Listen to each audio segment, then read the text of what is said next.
In Ezekiel chapter 46, it gives more specifics for the role of the prince within temple worship. It also gives more instructions for the feast that the Israelites are to partake in on a yearly basis. But it starts off saying that the east gate within the inner court is to remain shut during the week, but on the Sabbath and on new moons, it is to be opened for worship. And on the days of the Sabbath and the new moons, the prince is to enter through the east gate to offer sacrifices, and then he is to worship at the threshold of the gate.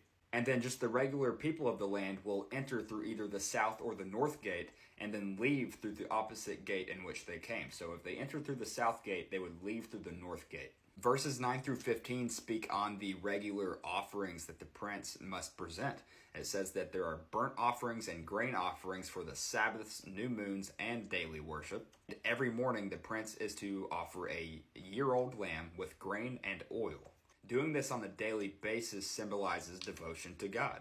Verses 16 through 18 tell us that the prince of Israel may give land to his sons as inheritance, but it must be land from his own property. If the prince gives some of his land to a servant, that land returns back to the ownership of the prince during the year of liberty. Princes or rulers of any kind within Israel are not allowed to seize land from any of the citizens. It describes kitchens for the priests near the inner court, which are meant for cooking holy offerings. But there are also public kitchens in the outer court for Levites and temple workers so that they can prepare communal meals. Ezekiel shares another vision with us in chapter 47. He says that he was brought back to the temple and there was water that was issuing from below the threshold of the temple toward the east. This flow of water started off as a small stream, but Ezekiel says that the man that he was with measured the depth of the water every 1,000 cubits, and it became deeper every 1,000 cubits. First it was ankle deep, then it was knee deep, then it was waist deep,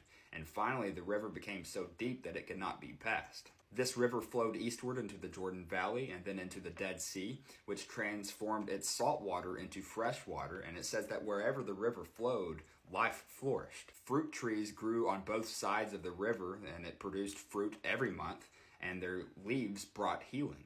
This all symbolizes God's presence among the Israelites and how he provides healing for his people. In the second half of chapter 47, God defines new borders for the land of Israel. It goes as far north as Lebo Hamath, and then as far south as the Brook of Egypt, and then from the Mediterranean Sea to the Jordan River. All of this land is to be divided among the 12 tribes of Israel, with 2 portions of the land going to the tribes of Ephraim and Manasseh. Foreigners that live with the Israelites are to be given a portion of land as well.